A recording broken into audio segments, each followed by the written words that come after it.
Hi, Africa. Thank you for joining me on SciTech on Africanews. And I am Ignatius Ano. Ghana's capital, Accra, will host the first artificial intelligence research center in Africa by Google this year. The research engine's giant made this announcement in a blog post on Wednesday. Google's post said, and I quote, "We're committed to collaborating with local universities and research centers, as well as policymakers on the potential uses of AI in Africa," end of quote. The AI Center will bring together machine learning experts and engineers on projects focused on technology and its numerous applications. Accra, the capital of this West African nation, and touted as the gateway to Africa, will join cities like New York, Paris, and Tokyo in hosting an artificial intelligence center. Let's hear from Ghanaian-based tech enthusiast and entrepreneur Clenam Koku-Fiajo on why this West African nation. There has been an amazing utilization of technology in our ecosystem. Even with the scant resources that we have, you will see an avid and palpable use of technology to try and solve problems we face in our part of the world. Secondly, we have a burgeoning ecosystem of schools and private organizations driving into the space of using technology to make seamless and streamlined solutions. Pretty much a tech-savvy and mobile-thinking youth, innovative private firms, talking of banks, insurance companies, telcos, and many others. Telcos who are driving a lot of the fintech innovation that we see in Ghana. It may also interest you to know that in the whole of Africa, Ghana is well recognized for its works in mobile money interoperability, and that is a clear case for a thirst for technology in our day-to-day lives. Thirdly, I would say it is the political stability over the many years of changes in government and the government's resolve to employ technology in its day-to-day activities.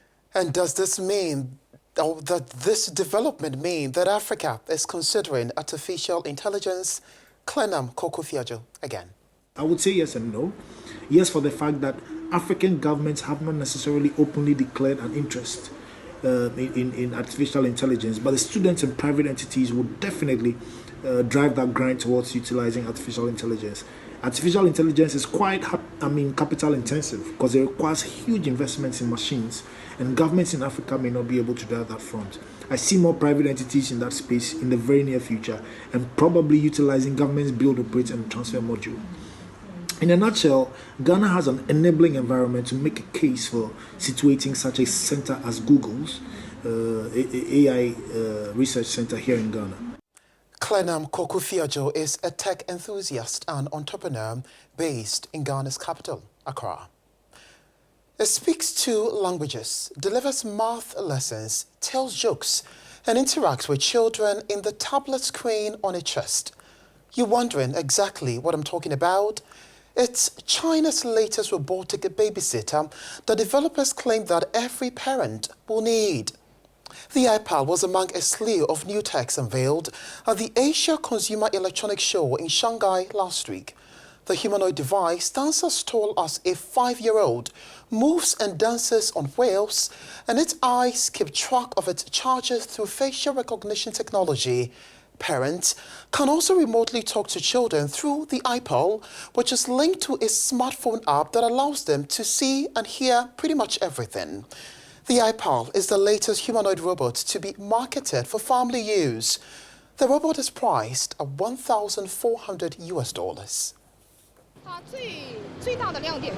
The best thing is that it allows the mother, the father, the relatives to be at the side of their children at any time because it has a dialogue function.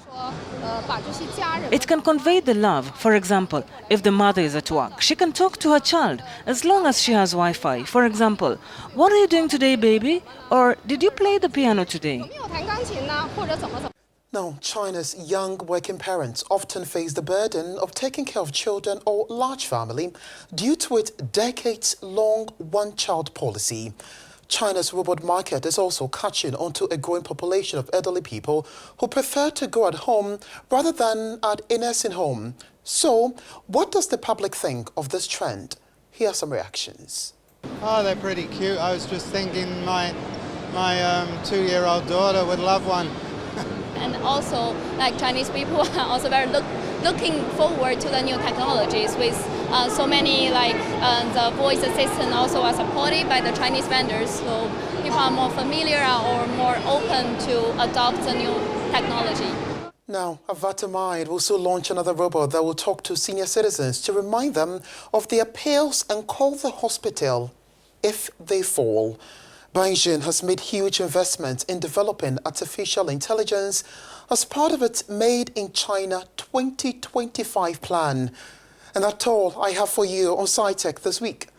I am Ignatius Ano. Let the conversation continue on Twitter. Follow me at Ignatius Ano. Thank you for watching and goodbye.